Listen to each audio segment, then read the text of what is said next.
Coronavirus COVID-19, fact, not fear. Before you dismantle your society, you should see this. A free choice to deconstruct your society is your prerogative. To deconstruct your society out of fear is something else entirely. We put CV-19 into perspective so that you can make a calm and rational decision. We're going to use official sources, typically the World Health Organization, and governmental organization data. From January 1st, 2020 to March 21st, 2020, approximately the COVID-19 scenario to date, 17 million people have died. They just didn't die of a media-focused issue. Overwhelmingly, these deaths were invisible to you. You did not fear them or react badly to them. 11,177 deaths, by contrast, have been presented as a massive crisis and a significant threat to your life. Is that true? Let's look at China, where the disease originated and where the virus has run its course. From thousands of new cases a day, with 3,000 to 4,500 common, it is down to around 100 a day or less. Of the 27,000 people who die every day in China, 100 currently die from coronavirus. Of the 1.386 billion people in China, 3,276 died, confirmed cases, from the coronavirus. In the same period, 2.5 million Chinese died from causes which didn't make the Western news. In the worst hit province, Hubei, with a population of 59 million, 3,085 people died from the virus. In the same period, 86,000 people in the Hubei province died, just not from the virus.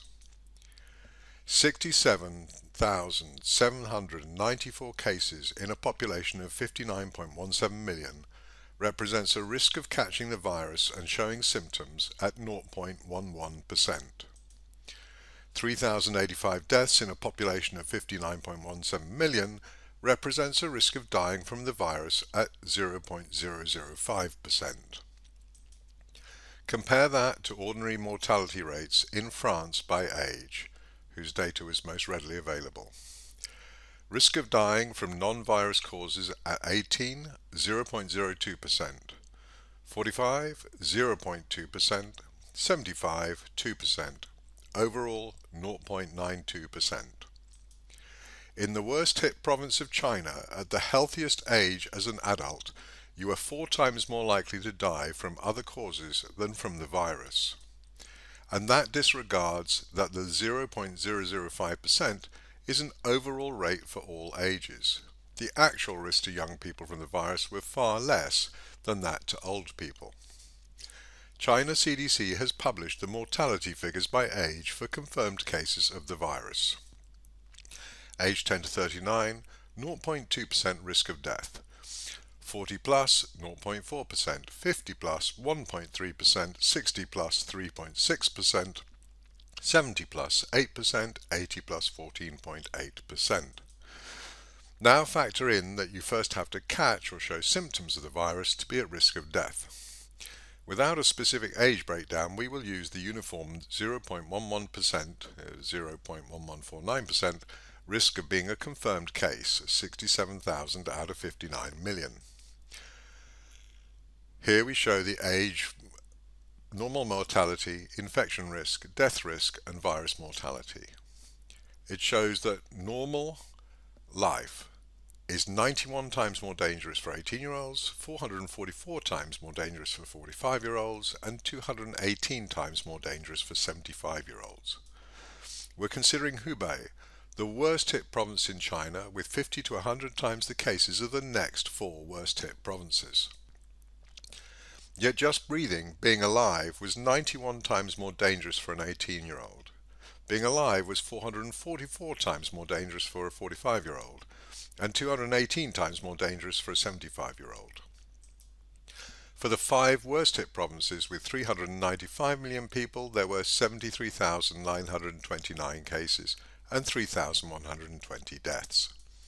That translates to a risk of infection of 0.019% and a risk of death at 0.0008%. Comparing those to normal mortality by age, we get the following. Normal life in China overall is 526 times more dangerous at age 18, 2,632 times more dangerous at 45, and 1,316 times more dangerous at 75. For a citizen of the 5 worst hit provinces in China, just being alive was between 500 and 2,600 times more dangerous than the coronavirus infection.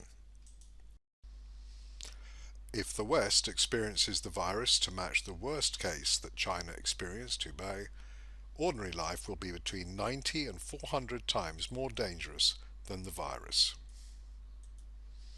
Yet I do not see societies willingly deconstructing themselves just because of the high risk of dying in ordinary life. But it will be different. We're far more vulnerable. It's a pandemic. It's spreading exponentially. Look at Italy. Indeed. Let's track the progress of the virus in the rest of the world and compare it to the experience in China. First observation, it doesn't just spread exponentially until it gets everybody and then we all get sick and die.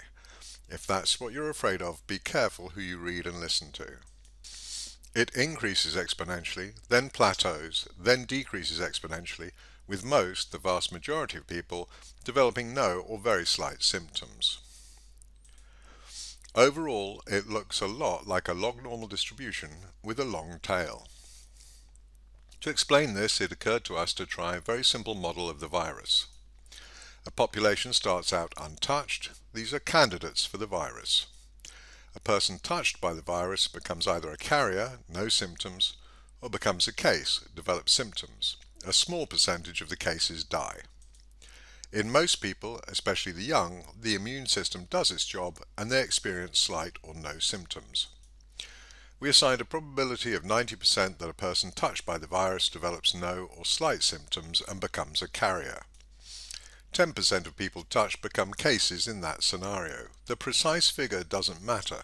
What matters is the spread of the virus. We assigned a factor of 1.25 to the carriers spreading the virus in each iteration. Again, as long as the number is greater than 0, the virus will spread. A simple spreadsheet modeled the spread of the virus until the whole population was touched. For such a simple model, the result was remarkable. As can be seen, the model closely predicted the actual growth and decay of the virus in China. Notice that it is not social distancing which eliminates the disease, but the fact that our immune systems handle it effectively. As more people are touched, the virus finds fewer people who are available to touch, and its effectiveness dissipates naturally. The worst hit province in China, Hubei, experienced only 1 in 872 cases, people showing symptoms, before the virus was exhausted. How many became carriers and how many remained untouched would require an extensive testing program which China may or may not undertake. The point is that China showed a rational and natural progression of the virus, including its early fast growth and its natural exhaustion. We can now track our own progress in many countries with China and its provinces as a reference. The primary resource for these is the World Health Organization and its coronavirus situation reports. We track cases by country or region, mapping them onto a logarithmic scale. The use of logarithmic scales is natural and appropriate for geometric progressions, as found in e.g. finance or here, viral propagation. The use of linear scales, as shown in social media, is misleading and has contributed to the alarm felt.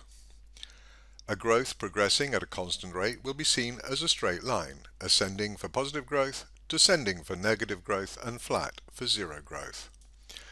A growth whose rate is diminishing will curl over, with the line becoming less steep until the curve plateaus with no further growth. That applies to the cumulative total charts, which we will be showing. Notice the steep climb at left, decreasing, curling over, until the China curve plateaus. Now, what is the rest of the world doing? These charts have data up to the 23rd March 2020. We've selected a number of representative countries of particular interest perhaps to viewers in the US, UK and Canada, but including a number of others to reflect the global phenomenon. We'll show all countries, which gets a little crowded, then we'll break it down into smaller groups. Data is of 23rd March 2020.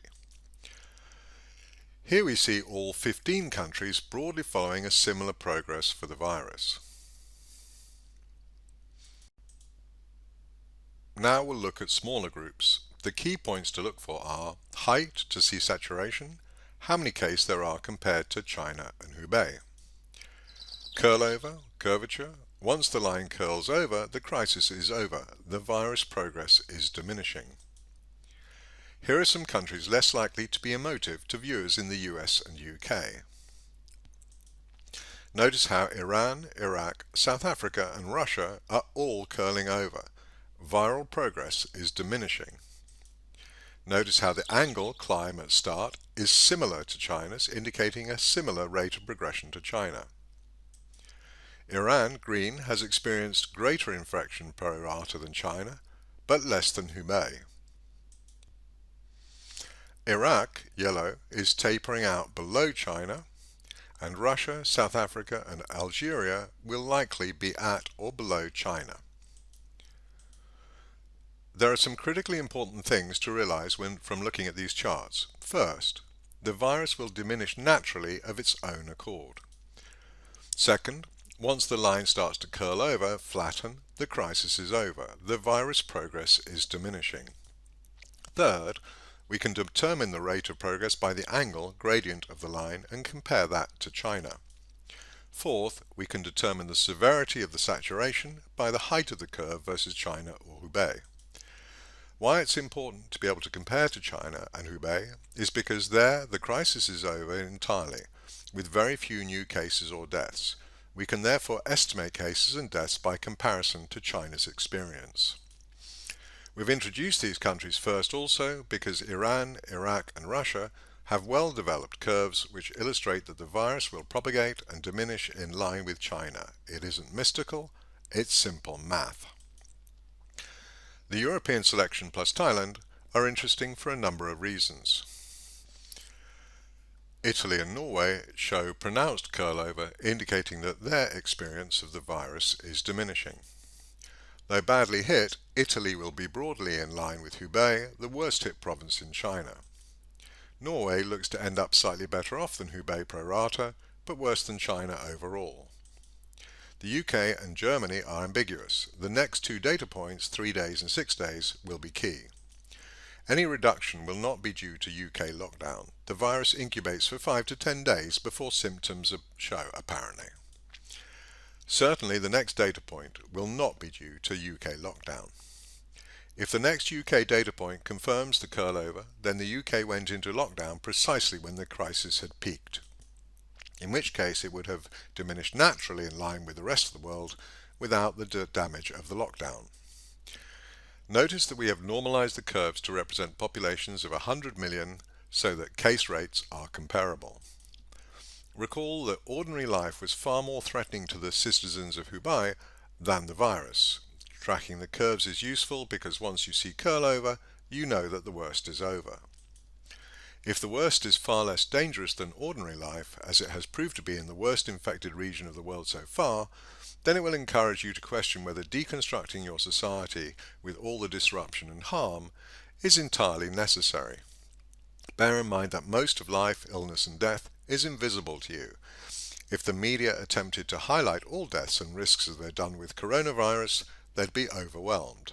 So would you. It's much more convenient to have a single threat, WND for example. We're also only tracking the cases here to monitor the progression of the virus. For actual threat to life, consider the statistics so far in the worst hit region of China. Ordinary life was far more dangerous. The Americas and Israel are really only getting started. All curves show linear progression similar to China in the early days. The rate seems to be a little lower, so China with strict lockdown still progressed faster than other countries. There is a hint of curlover in all the charts, barring perhaps the US. Israel and the US are worse than China overall, but seem unlikely to be worse than Hubei. Canada will almost certainly break through China overall, but seems unlikely to match Hubei. In Brazil and Mexico, the virus looks to be exhausting itself at far less than even China's experience. It seems strange that the country most focused on isolation is also the only country whose infection rate still seems to be sustained at the initial rate. Or perhaps that isn't strange at all, perhaps delaying the inevitable is just that. Overall, before you engage in measures massively damaging to your livelihoods, your economy and your liberty, consider carefully what we've seen in these charts and in China's experience. The charts show that China's experience is not unique. The data is not false and it's going to be far worse in Europe and the rest of the world. On the contrary, all the curves are broadly in line with the China and Hubei data. If anything, it is the backward countries that the West considers itself superior to that are experiencing mature curves below the China rate.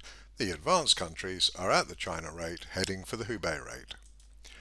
Most important of all, 15 countries all showing broadly similar curves in shape consistent with China, regardless of their lockdown strategy or lack thereof.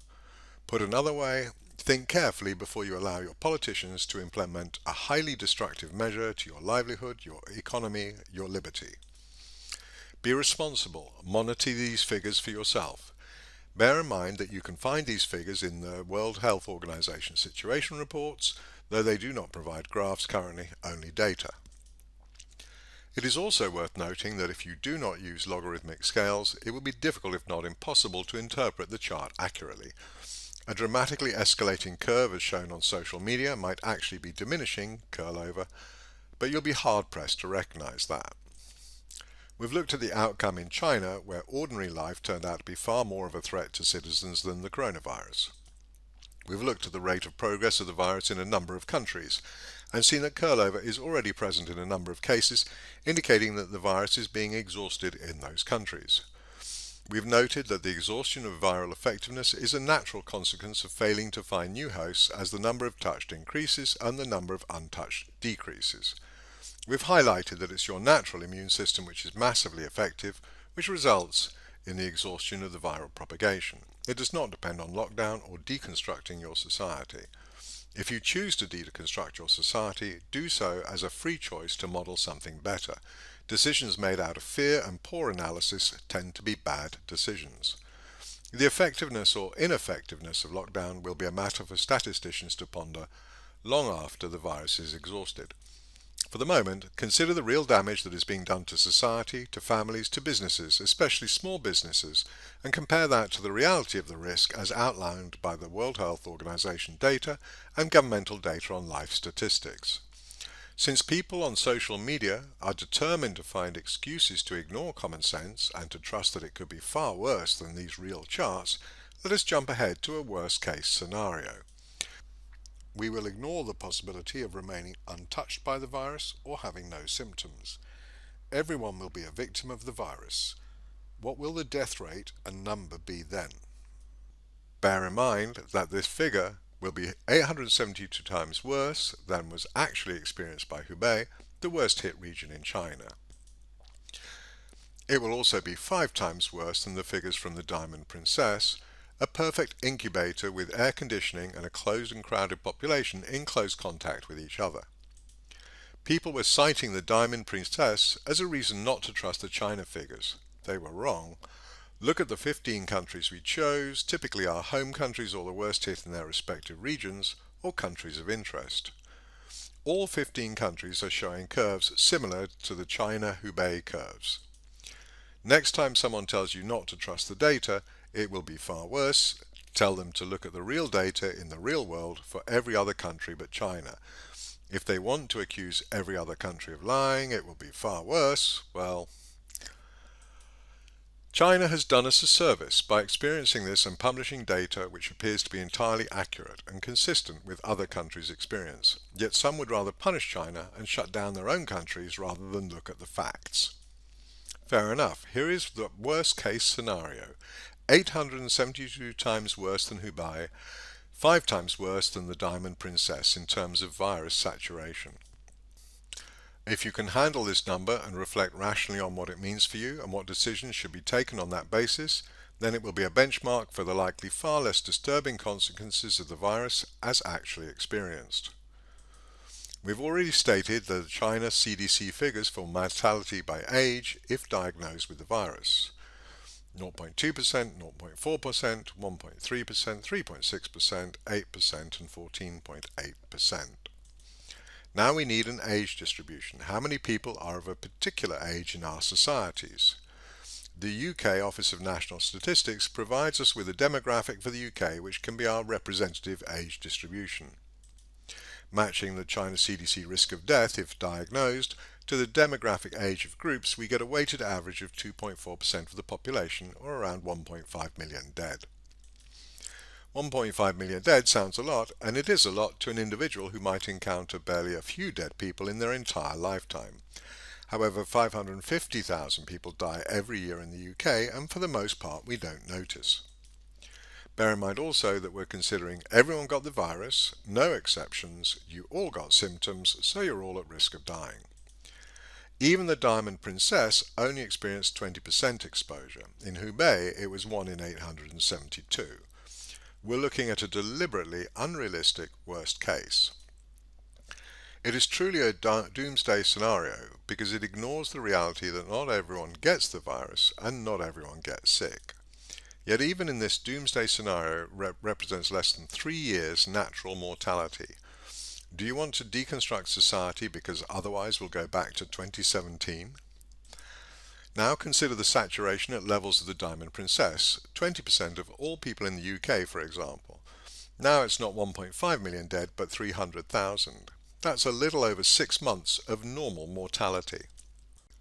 Bear in mind also that Italy and other countries have confirmed that victims have almost entirely been those with pre-existing conditions. To be brutal, people at risk of dying are at risk of dying from the coronavirus if infected. Recall that of course we're all at risk of dying, and that in the worst hit province of China, ordinary life was far more dangerous by a factor of 91 at age 18, 444 age 45, or 218 age 75. How can ordinary life possibly be more dangerous than the coronavirus? Well, lung disease, cancer, road deaths, gunshot wounds, accidents, war, hunger, suicide, just a few of the possible reasons. Did the media forget to tell you that you're at risk from things other than the coronavirus? Did they forget to tell you that the risk from these other factors is far higher in reality, even for people in the epicenter at ground zero of the virus? Has the media ever told you that 30,000 Chinese have died from cancer? Please be scared. No, it's not newsworthy. Does the media tell you that 30,000 Americans have died from cancer? Please be scared. Maybe, if it's a slow news day. It isn't, of course, 30,000 Americans dying from cancer. It's 599,108. Here's the leading causes of death for Americans. Heart disease, 647,000. Cancer, 599,000. Accidents, 169,000. Respiratory diseases, 160,000. Stroke, 146,000. Alzheimer's, 121,000. Diabetes, 83,000. Flu, pneumonia, 55,000. Nephritis, 50,000. Suicide, 47,000. Source, the American CDC.gov. 3,000 people dying in China in a population of 1.3 billion. It's the boogeyman. It's going to get you. So here's the scaled up and down figures for coronavirus in the US, UK and Canada per Hubei and China. With China population of 1.3 billion and 3,000 deaths, USA population 323 million, that would be 750 deaths. UK 66 million population, that would be 153 deaths, and Canada 36 million population, that would be 84 deaths. Mirroring Hubei with 59 million and 3,000 deaths, USA 323 million, 16,889, UK 66 million, 3,451, Canada 36 million, 1,882. Coronavirus in the US at 16,889 deaths, the Hubei levels. doesn't even make it to the top 10 killers in the US. 1,500 people die every day in Britain, so Hubei level experience will be about 2.5 days worth of normal deaths. Deaths that you don't even notice, not unless they're in the media or it's someone close to you or known to you. When China has come through the virus with the eyes of the world on it, and the deaths constitute just 2.5 days UK deaths in a country nearly 30 times as large, it seems pertinent to ask if we're overreacting. And that was written before the UK went into a martial law prison regime lockdown with critical and medical journeys only and one session of exercise a day.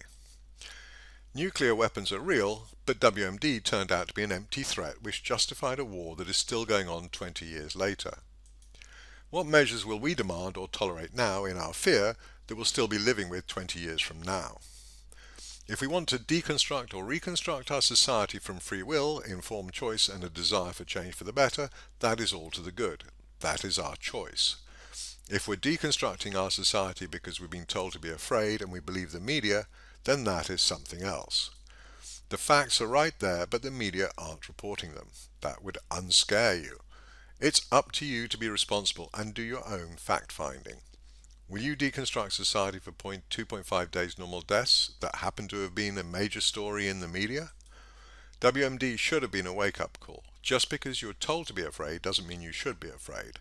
Be a free and responsible citizen, free while you can be, responsible because you must be.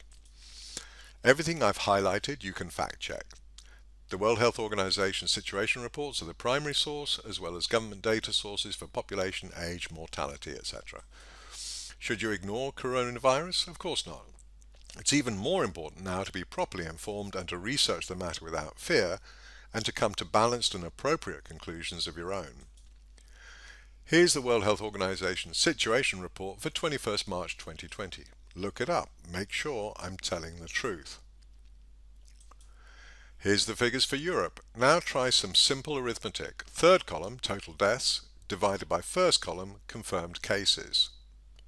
Here's a simple ready reckoner. Knock off 2 digits, that's 1%. Knock off 1 digit, that's 10%.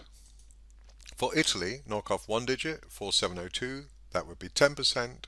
Death risk if infected. At 4,032, it's not far off. 4,032 divided by 47,021 is 8.5%.